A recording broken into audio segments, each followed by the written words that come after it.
Welcome to Coach's Corner, everybody. I am your host, Paul Tripoli, Coach Trip, right? Coached high school 15 years. And I got a special guest today, Rudy Ruettiger, Daniel Eugene Ruettiger. Rudy, thanks for joining the show today, man. Well, hey, I think you're more special than me playing for Alabama. Come on. I'm not that special. I'm just a regular guy trying to be somebody still in a good way, not in a bad way, in a good way, just trying to contribute to, Rudy, we were talking off air how much we actually have in common. You walked on at Notre Dame after a national title. Right. I walked on at Alabama after a national title. We both were, kind of undersized and long shots to make it. And you struggled 2 years. I went 2.5 years, 2 years before I got to dress for a game. Wow. And both of us played against Georgia Tech in our very first game. Is that crazy? That is nuts. What in the world? That's awesome. That's and I don't know if you knew this, but I was ex-Navy. I was a little older when I went to Notre Dame. I was in the Navy before Notre Dame. Right. But I had a little more what you call thick skin. These entitled athletes. Let's start at the beginning, Rudy. Let's start at the beginning. You were born on August 23rd, my dad's birthday, as a matter of fact. Well, August 22nd. My mother would always celebrate it on the 23rd. Oh, did she? I'm 1 of 14, so she got birthdays kind of confused sometimes. But hey, so we kept that in the movie, the 23rd, for her sake, so she wouldn't feel bad. Gosh, I mean she was a great one. But you'll be 75 in a couple of weeks. My 75. Gosh, you grew up in an American German family, and probably my mother was Italian and my dad was German. Oh, your mom was Italian, your dad was German? Big time, yeah. So you're a Catholic growing up in Joliet, Illinois. You went to Joliet High School, the Hilltoppers. A goofy Catholic. Well, Joliet Catholic. If you're Catholic, you're goofy when you grow up. Because you got a lot of goofy thoughts, right? Oh my gosh, Gordy Gillespie, your head coach. Talk a little bit about your high school. He was wonderful. He was one of a kind. He was, in life, when you meet a special person that empowers you instead of programming you, but empowers you, boy, it's a whole different lifestyle. And you believe in yourself differently because they believe not only themselves, but they believe in you. So they empower you with good thoughts. And that's who Gordy was. He was one of those guys that just made you feel good about yourself. He didn't care how good you were. He didn't care how big you were. Just so you got in the fight, got trying and contributing. And he respected that. All right. So you went after high school, you grew up, you're right. Your dad was a big Notre Dame fan, all your brothers and sisters watching Notre Dame, your family. And then you went into the Navy for a few years, right? Went to work after high school in a power plant, then the Navy, then back to work. Then my friend had the accident, passed away. Then I went towards my goal was Notre Dame. Because, when you grow up in a Catholic family, all you heard at Mass on Sunday was the Notre Dame score from the priest. So you go home from Mass, and what's on TV? Notre Dame. Yes. Yes, on cable. The very first, I watch Notre Dame every Sunday, replay. Yeah, and you replay, and you said, oh, wow. So this was kind of ingrained in your brain. If you go to Notre Dame, you can go to heaven. That's what my dad would say. Yeah, if you boys were smart enough, but you'll never go there. You're too stupid. We didn't get good grades when we were in school. We were bad guys. Well, I didn't have great. Hey, I didn't have great grades in high school either. I got better grades in college. Absolutely, because you hung around people who wanted you to win, not lose. And there was a difference. When you hang around people that want you to lose, they tell you what you can't do. When you hang around people that want you to win, they tell you what you can do. And there's a big difference. one of those guys was your best buddy, Pete. Is it Pete? Was that his real Well, name? that Peter? was his name for the movie, but Okay. he was an ex-Navy guy, Uh-huh. older guy. He was my kind of like my mentor, but took shortcuts at work because he knew all the angles and got away with it so many years that one day he didn't get away with it, and bam, he got it.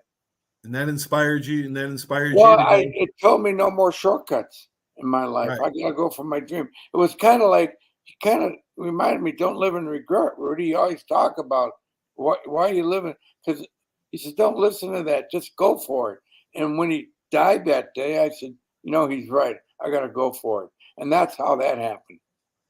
Wow. You talk about the movie being 92% true.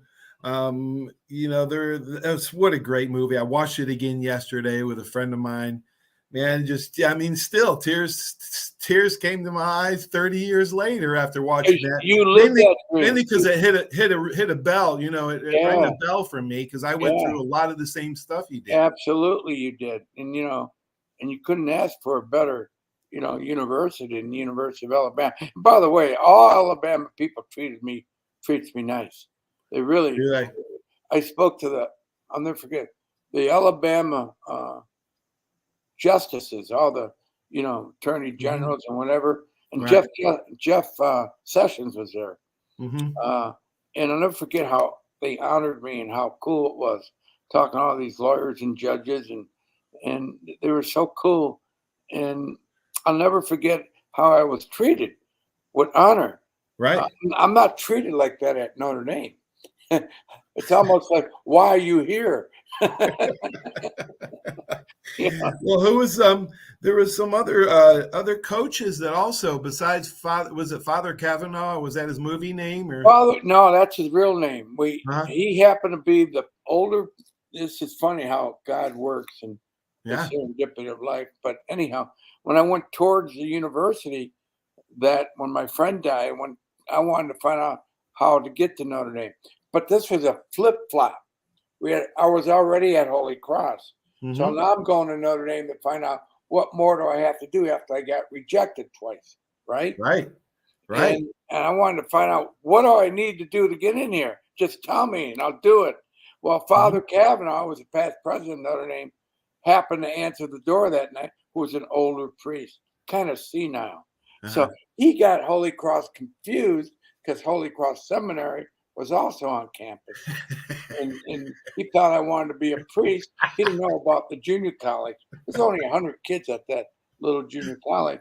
I said, no, Father, I don't want to be no priest.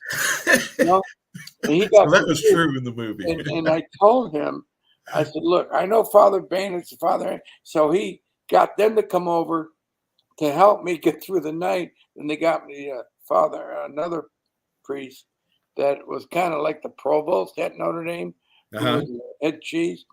And he asked me on the steps of the Golden Dome, Notre Dame's not for everyone, son. Right. And I looked at him. I asked him this question. I'll never forget the look in his eyes when I said, you mean I can't go to heaven, Father? And he looked at me. He said, what do I have here? And because Notre Dame was a spiritual journey for me.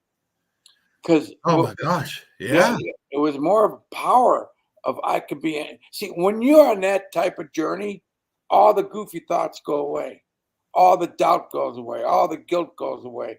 Because when you grow up Catholic, they put a lot of guilt and doubt in your mind. Right. Like, if you don't do this, you can't go to heaven. Right. Well, everybody can go to heaven. God forgives you, and you can talk directly to God. You don't have to talk directly to the priest, and you get that confused along the way. But when I found out that was the answer, things changed for me. And that's when spiritually I got connected. And that's where I felt the power. All I have to do is find out what I have to do to get here. I learned that from the Navy. The Navy taught me that. Because when you're in the Navy, you collaborated a lot. Right. And when you collaborate with people, you learn the answers. You don't need to have the answers right away. You find out the answers through people who know. And that cuts out a lot of the, I call, journey of BS, Right. They teach you a lot of BS. Why don't you just tell me what I need to know? Why are we going through all this nonsense? to find out what I need to know. Tell me what I need to know. And that's what the Navy did. So that's what I learned. Wow. And you learned from so many other people. It was Coach, was it Merv Johnson? Merv Johnson was a wonderful human being, still at Oklahoma as the color guy today. Boring as hell, but a great guy. He was I call him, he was the actual head coach. Because Dan Devine was a good coach. Yeah. But a good manager of coaches, if that makes sense. Right. Just like Coach Bryant. Right. Yeah. He managed the coaches, did not manage the game. Right. He allowed his coaches to coach. By the way, that's a perfect place to be when the coach allows you to do that. You know, and Dan Devine was that type of guy. That's why Merv Johnson was such an impact, because he was allowed to be Coach Johnson. Yeah, you need help. You need a coach or two, man. And at Alabama, I needed a coach or two. You needed buddies to be there sometimes when believe in you and nobody else would. But you created buddies through the guys who struggled at Notre Dame, not the entitled guys. The entitled guys, they call you poser. They're the ones who laughed at you. They're the ones who want to make you feel part of it. But the guys who struggle to get there, whether they were starters or whether they were great athletes, they struggled in life. For an example, they come from nothing. Now they're at Notre Dame, and now they can connect to you because you're connected to them because of struggle. And that was the difference. Yes, you're right. Great coaches understand that struggles bring people together. Yes, in hard times, when you struggle together. Yeah. D-Bob, a teacher assistant at Holy Cross. Is he a good friend during that time? Well, that's a composite of a friend who was my actual tutor, who's now a federal judge in Miami, which we didn't want to expose him. That's about making a movie. You can't you do composites and embellishments to make the movie work. We did I see you got the Rudy Ruettiger, the walk-on deal and back but the walk-on's it's a great documentary. It tells the story, tells how the teammates went in. The captain of Notre Dame went in and got me to dress by asking one guy to give up his uniform, which he did. And because of that, one guy got me in the game was Ross Browner, who made sure I got in the game. Ross Browner, that's who I wanted to talk about. He's the captain that would had your back. Well, he did. He again comes from a family of struggle, right? The Browners. They didn't come from a wealthy family, but they came from a family of struggle. So they connected to you very easily. And they made some bad choices along the way. But I was also a mentor to them because I was a little older, a little wiser, who had a little more wisdom to say, hey, don't worry about the mistakes you made. Just don't do it again. Right? Absolutely. Keep moving forward. Absolutely. And when towards my last couple of years at Alabama, instead of working at home in a freezer at night for Cisco Foods, I went down to Alabama and I worked at the stadium for the maintenance guy at Alabama. Oh yeah. Let's talk about that because there was oh my gosh, I did the same thing you did. Let's talk about that, Rudy. Yeah. Well, you got to learn all about the stadium grass. Yeah. You learn about after the football games, you got to sweep down the stairs. Wash the stadium? Did you wash the stadium? They wouldn't let you in the game until after the game was over. I said, wow, but I can clean the junk and the garbage, but you won't let me in. Yeah. What's up with that? You got to wait here until the game's over. So, but hey, I made extra money doing that. Got to dreaming when I was in the stadium. And that's when I had the relationship with the janitor, because I was also a security guard at Notre Dame at night to pay for my room and board. Yeah. In the Athletic Convocation Center. Right. So I got to do a lot of different things by working, because my family didn't have the money. The GI Bill paid some of the tuition, but not all of it. So you had to learn how to survive. Right. Which I did. Absolutely. I had three older brothers that just went to college. My dad, was a working guy, Italian section of Syracuse. So there you go. I had to work to pay my out of state fees and walk on. Right, we weren't scholarshiped. Hey, now when you were walk on, what kind of equipment they give you? Oh my gosh, Willie Meadows would give me socks with no elastic in them. No elastic. I take him back to the equipment manager. I'm like, Willie, there's no elastic in those socks. Oh, you're lucky you got socks, he said. You're lucky. So I tape them up. I tape them up. Yeah. The helmet they give you would spin around your head. Oh my gosh. Oh, we had a walk-on and freshman room at Alabama. Yeah. It weren't just the walk-on and freshman, the scholarship and the play, the teams that, dress for games and the other one, right? Yeah. Oh, so, we did live the same goal. We had to dress in the baseball locker room. You weren't allowed to be in that football locker room. But they weren't afraid to ask you, hey, can you hold this bag so they could smack you? Oh my gosh. One time I was up against EJ Jr. and Byron Braggs, 10 yards apart. My helmet was over there, my chin strap over there, my mouthpiece over there. Yeah. Rudy, we went through it, buddy. I'm so proud of you, man. I mean, how did the movie get made? Who approached you to make this classic movie? I did. I went to Hollywood. I saw a movie called Rocky, got inspired, and I went out to start talking to people. It took me 10 years. Notre Dame actually had me sign a letter never to walk on campus talk about this movie anymore.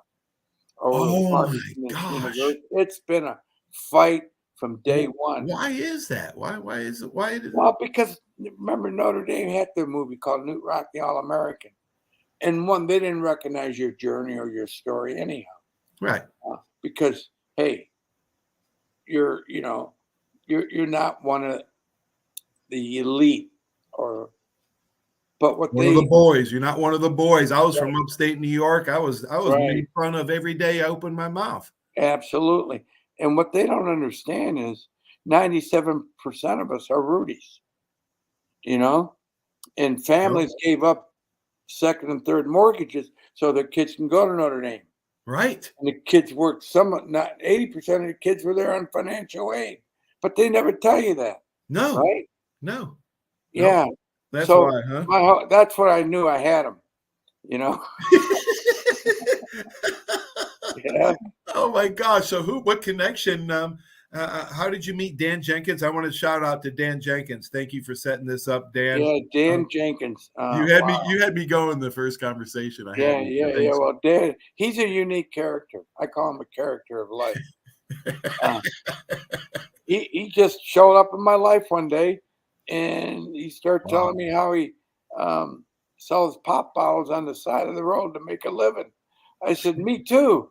That's kind of like how we started, and one thing leads to another, and he's a heck of a guy. Who in Hollywood had your back that accepted your story? Well, that's another story within the story, because it's serendipitous of life.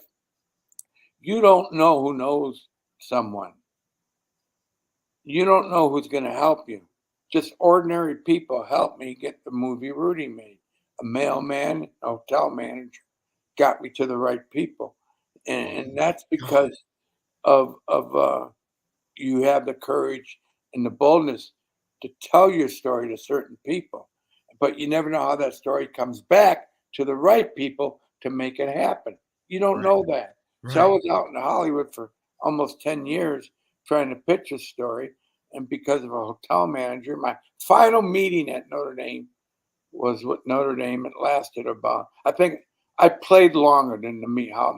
That's how long the meeting was. And I only played for 27 seconds. So think about that. They were very professional by saying, we love Rudy, but we're not interested. Thank you very much. That was it. And I walk out, meet a hotel manager who really loved the story of my journey trying to get the movie made. He would tell his brother, right? And his brother wanted to meet me, which I didn't know who his brother was. Yeah. I meet his brother. We go have a pizza. And he says, tell me your story. And he says, without hesitation, with passion, that's a movie. It's got to be made. I said, how would you know that?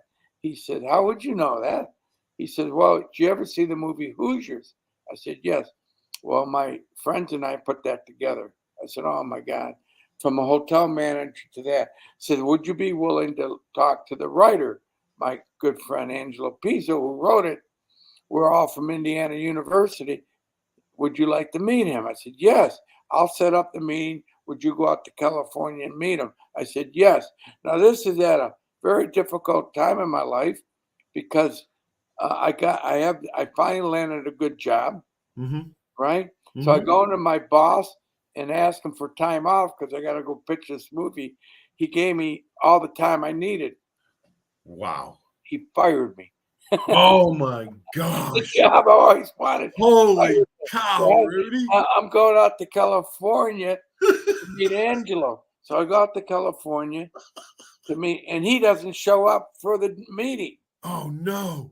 And I'm sitting in this restaurant and I'm going, the thing that stuck to me was I was in the insurance business and I knew what a no-show was. You had to be patient. Right. So that's why I did the insurance deal, to learn about you, me, the patience. And anyhow, make a long story short, my friend who was with me didn't understand what I wanted, didn't understand what I'd been through. He said, we got stood up. I said, no, we didn't. I'm going to go find him. He says, you're nuts. I said, no. Well, because you eliminate all the doubt, all the goofy thoughts, you have a good thought, you attract good people, and you never know who you're going to attract. I attracted a mail carrier. That was whistling. And all I did to him was thank him for that smile. His address, for the guy's address. Happiness. And he said, where are you from? I said, I'm from Indiana. So I'm from Michigan. Yeah, gratitude. Anyway, we hit it off. He brought me to the writer. He said, that guy you've been talking about, I deliver his mail. He takes me to his house. And that's how I met Angelo. But Angelo did not want to meet me because he's at home and he says, look, I've been up all night rewriting the story. I don't want to be labeled out here in Hollywood as a sports writer, or besides, I hate Notre Dame. Those were the first two sentences out of his mouth. And I learned not to listen to the negative. Right. He says, you do have a good story. And I listened to that. Well, 2 years later, he calls me out of nowhere saying, I've just been commissioned to write your story. I said, wait a minute, to myself. You told me you hated Notre Dame. I guess when you get paid, you'll do whatever it takes. Right? So, and he says, yeah, man, you got to get a lawyer and get all this done. I said, things were moving fast now. But I never told him about Notre Dame. Wow. But he ends up writing the script thinking Notre Dame was on this deal. I said, no. They spent all this time. I'm not going to tell them the negative. And when they found out Notre Dame was that, they gave me 48 hours to get the movie approved. And I did. Timing is everything. And finding the right person is everything. Right. I call it the God loop. So everything happens in his time anyhow. It doesn't happen in your time. But you got to keep moving forward, keep pressing it in a good way, and things will come together. That's how the movie got done. Wow, what a godsend! Not only the great perseverance and sacrifice and dedication that it takes to make it on the football field, but it took another 10 years because took another 10 years to make your movie because you were 28 years old, right? 26 when you went to Notre Dame. 27 when I graduated. 27? Yeah. But here's the thing. Even when they got the movie green lighted to get it going, the guy gets fired who approved it. He was a walk-on at Michigan State, the president of Columbia Pictures. He gets fired. So everything he approved goes away. So all the hard work he did is nothing's going to happen now. It's all for nothing. Cow. Oh my God. But there was one key success step here: relationships. The producer of the movie wouldn't give up either. So he went over to the sister company called TriStar, who he worked with at Orion Pictures. Now he's the president of TriStar, and they took that movie. That's how that happened. Wow. What a great story. It went dead and it came back alive. So we went through our roller coaster ride with the movie. You have 3 other publications, right? Is that right? Rudy's Insights for Winning in Life, Rudy's Lessons for Young Champions, and Rudy and Friends. Rudy, My Story, too. Rudy, My Story. That's the latest one. In your in a book, in a novel? Yeah, it's tells everything you need to know. It was by Thomas Nelson publishing, and I'm very happy we did that book. But then we did Rudy Ruettiger, the Walk-On, the documentary, and which is I got an Emmy for that. And Dream Big on Broadway. We did a one-man show on Broadway. So wow. So and again, you go through all these things. Say, what more do you want to do? Well, I don't know. But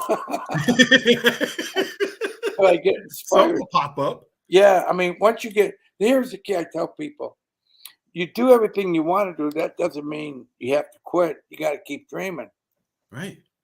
Once you get inspired, you dream again, and that's what happens. Awesome. Yeah. 2007, the inaugural Rudy Awards, actually a college football award, created to honor Division I football player, demonstrates what you call the 3 C's: character, courage, contribution, and commitment. Wow. Those are the 4 C's. The 4 C's. 4 C's. Right. 4 C's. The Alabama can't count. Hey, my application. Application to Holy Cross University, okay, and all these upstate New York were like long pages and essays. I get Alabama's; it's 1 page. So, oh, that's funny. Oh my gosh, yeah, I know my mother.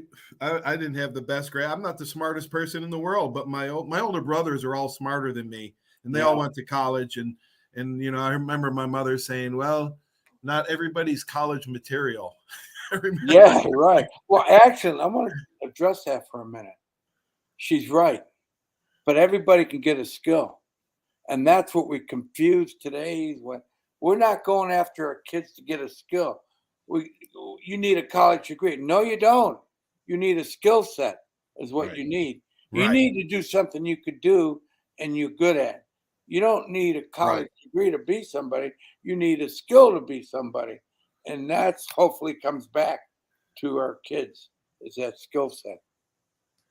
Boy, the actor that played you, Sean Astin, played you in the movie. Talk a little bit about him, and did you spend time with him? Because he did a masterful job. Well, yeah, I saw him on a movie, Memphis Belle, and because of Memphis Belle, my dad was in World War II on the B-17 bomber. That's what Sean was, and that's how we casted him. Oh wow! Yeah, Ned Beatty played your dad. Yeah, he was in one, but he's the late Ned Beatty was wonderful. Yep. He was just a wonderful pick and a perfect dad for the movie. I'd be remiss if I didn't shout out to the great Johnny Lujack. Yeah, who just passed away a few days ago. Yeah, I want to shout out to him. He had 2 national titles. The guy was amazing. 1943, and then he went off to fight in the war, and then came back and won national titles in 46 and 47. He was the oldest Heisman Trophy winner at 98. He's a great American. Bottom line. Did you get to? I met Johnny Lujack a couple of times. Yeah, and he honored, and he would treat you with respect. Yeah, that's because he was a military guy and came back and earned his way back. And the entitled athletes won't recognize you. Right. They don't want anything to do with you. So that's fine. I do. It was the Ara Parsegian who, was friends with Coach Bryant, he encouraged walk-ons just like Coach Bryant encouraged walk-ons. There were 150 guys out at Alabama's practice back in the day when I walked on in the early 80s. How many did Notre Dame allow? In other words, there were like 50 to 60 walk-ons at Alabama when I was there. Most of them were my friends. Yeah, I met Ara 6 a.m. on a Friday morning, going to his office. And I'll never forget this. I just showed up at Notre Dame pleading my case to meet, what more do I have to do? Yeah. I had to stay up all night, but I couldn't. They put me in the storm. I couldn't stay there, so I prayed in the grotto. Went to see Era. He wouldn't understand. He just had that image about him. And I was a Navy guy, ex-Navy. I'll never forget his car pulling up, and I froze. I said, I can't do this. And I hid behind the bushes as he walked by me. And something pushed me out of the bushes. It wasn't a human. It was just an energy. Pushed me out. Said, hey, Coach, Rudy Ruettiger. I was in the Navy, and I'm going to come out for the fun. He said, you in the Navy? I said, yeah, so was I, he said. Where'd you serve, young man? I said, I was in the Mediterranean, 6th Fleet, and we go on and on. I said, where'd you do your training? I said, Great Lakes. So did I. We had an instant connection. Wow. He said, what are you doing? You want to come out for the team? I said, yes, sir. He says, all right, you come and see me. And where are you now? I said, at Holy Cross. He said, I'll be here next year. He said, you come and see me when you get in. And the day I saw him, I was laying on the ground. I just got my ass kicked. And I'm laying there, and he looks at me. He said, you all right, kid? I said, yes, sir. And he says, you're that kid from the Navy. I said, yes, sir. He said, I'll be goddamn. Yeah, great. That's how we met. It takes guts, man. You gotta have some collunes, as my father would say, right? You've heard that. Well, Italian you gotta phrase. be willing to get hit by these guys. You gotta be willing to get hit. Right. Dave Castor came by, hit me so hard one day. I said, oh man, what am I doing out here? And Bob Golick, it was like a tree trunk, It's like, why are you out here? But you're stuck out there, and you want to be part of the team. You didn't want to start because you knew that's not realistic. You don't want to be that's not, but I can contribute. That's why I made it. Yeah. Yeah, that's right. That's right. You contribute. And it's a lesson well learned as a walk-on. As a coach, I used it, and I said, nobody is more important than another one. Nobody. No starter in this guy is in the practice squad that all he does is practice and never plays a game.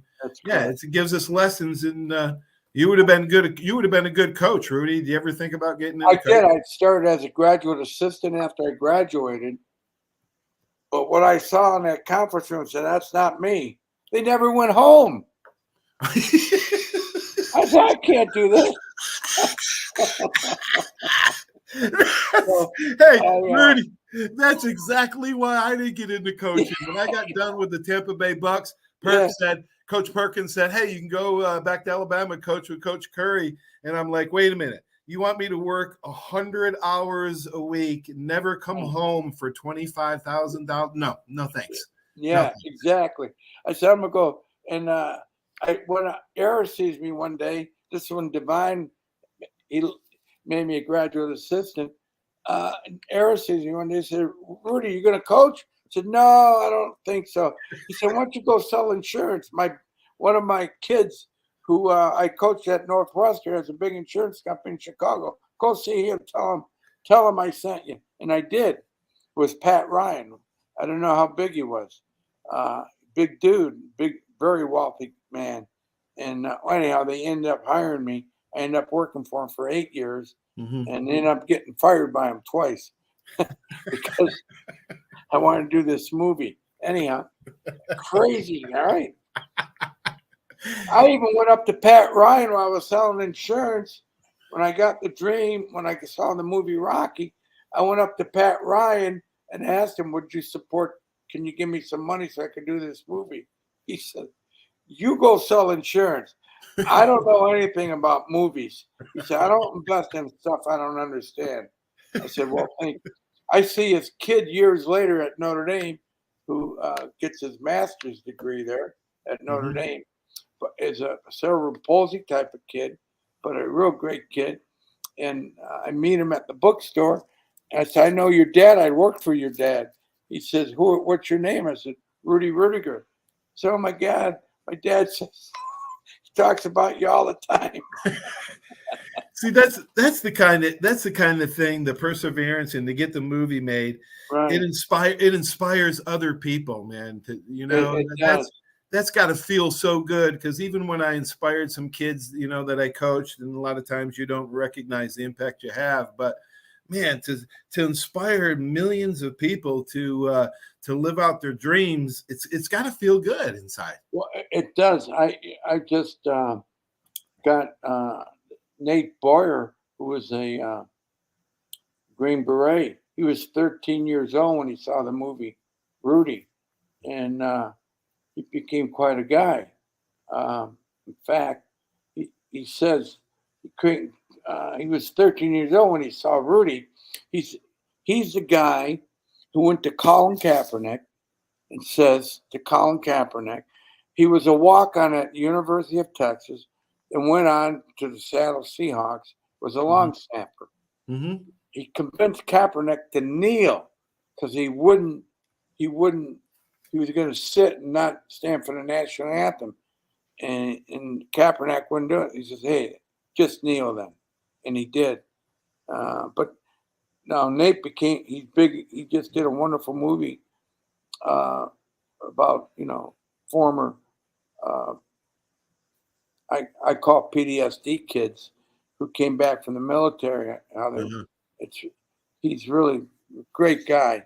Yeah, helping a lot of people, man. Helping and ex-athletes, helping them get through their journey of what do they do after they play pro ball. And, it's a real problem. We lose 42 Americans every day, former, veterans by suicide. Right. So, anyhow, we're in this thing now where we talk to, I haven't done it yet, but he just got me going on this, talking to former military, former ex-players, how to adjust your mindset. But this is kind of cool. That's how you meet people. But you don't know number one, who saw your movie to inspire them. So because of your bold moves, you're brave and courage by believing in something, you end up getting something. And millions of people have seen Rudy, and you don't know who they are. Yeah. Oh, you're one of 13, one of 14. You were the third of 13. So you were one of the older ones, and you set the example for your younger brothers and sisters. 4 or 5 of them, or 6 of them, actually went to college, where you were an inspiration to your younger brothers and sisters. Well, they became coaches, and they kept the same. They went to junior college, then 4-year school. And I said, look, that's the magic. I said, get to know that you can do this, then go on. A lot of kids go there and they fail right away. Right. Well, go to junior college. You're great. And that's what they did. But my whole point, in school, they would teach to go to junior college, you're stupid. Well, that's, again, it's programming, how you program someone. And a lot of, like, we would be in woodshop in high school because I wasn't smart enough to take Spanish or chemistry or that. And I would carry my buddy's chemistry book so I could look smart, and I would head to woodshop. So my whole point is sometimes you got to fake it because people label you. And kids are mean. Yeah, they are. You got to fake it to make it. Who are you going to call? Who are you going to call when you need your plumbing fixed? Who are you going to call when you need your car fixed? Now not the valedictorian. Right. You're going to call Johnny that sat in back of the classroom that loved the skills. That's right. That's right. That's why skills are so important. Yeah. Yes. Good point. It is. Is this true? Because it came out, you said it in the movie. Did you sing in the high school choir? You had to. You didn't have a choice. Oh, really? Remember my mother, you had to do everything. Whatever mom says you did. And I can't sing. But my daughter can sing. And she just graduated from the Boston Conservatory, got a big contract with Disney to do the Royal Crown Caribbean cruises. So at least that's passed down. My mother's skill and talent went on to her instead of through me. But through me, she got that. Is that awesome? Rudy, that is awesome because my mother gave my family the musical talent. My mother could play the piano and the organ, and she was crazy set on her boys being balanced. In other words, we were sports freaks, but we all played an instrument. I sang in the high school choir. I was the only athlete. I was the only athlete that sang in the high school choir. And so I thought maybe, you know, me and you had like another thing in common that we did. Yeah, well, I can't sing. I faked it. I can, so maybe that we don't.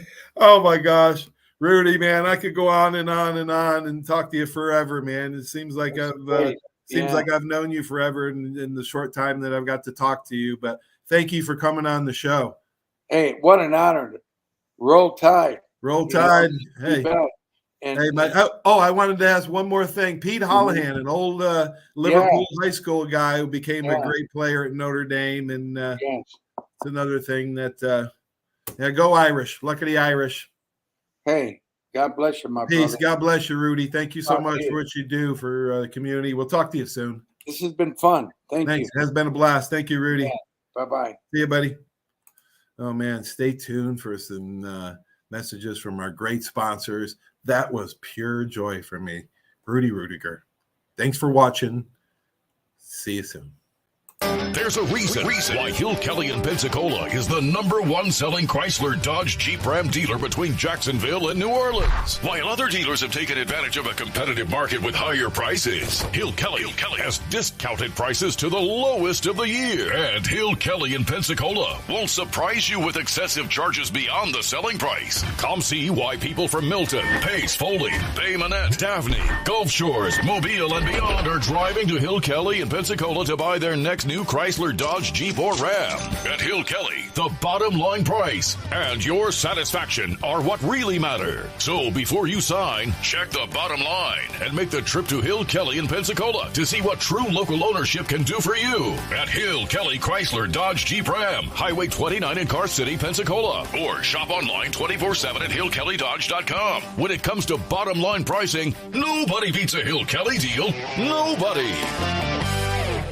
Bill, some game, huh? I haven't really noticed, Paul. What? The biggest game of the year? I've been looking over my insurance. Talk about problems I'm trying to figure out. Well, do what I did. Call the Seiler Agency. They showed me what I needed and what I didn't. They even saved me money. Now, instead of worrying about my insurance, I can worry about the big game. Contact the Seiler Agency at 476-7443 for all of your insurance needs. Your independent agent for home, auto, boat, RV, commercial, general liability, life, and sound investment strategies. Call 476-7443 today.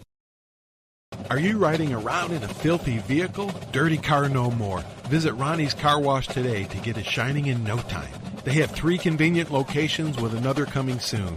The unlimited monthly wash packages start as low as $14.95 per month with free vacuums, multi-purpose spray and towels. Visit them in Gulf Breeze, Navarre, Fort Walton, and soon Crestview. Don't wait, wash today. Be sure to see Ronnie's Car Wash on Facebook to see the latest specials and discounts. You'll be riding and shining in no time. 75 years of service and high tech today. It's Pensacola Glass Company at 433-8348. High tech is a term often applied to advanced services and products in today's marketplace. And today, glass is much more than a simple pane of brittle, see-through stuff we hit baseballs through when we were kids. Glass is now a product with unique flexibility in both performance and application. And Pensacola Glass Company is growing right along. That's Pensacola Glass Company at 433-8348. Did you know there's a place where you can get good neighbor service and surprisingly great rates on your home and auto insurance? Yep, and that place is, ta-da, State Farm. Here's the deal. State Farm agent Will Rentschler is your go-to agent in Pensacola, Florida for the service you deserve at the price that you want. So stop shopping around. State Farm agent Will Rentschler has you covered. Call 850-433-4678 for your surprisingly great rates today. Like a good neighbor, State Farm is there. Legal disclaimer, individual premiums will vary by customer. All applicants subject to State Farm underwriting requirements.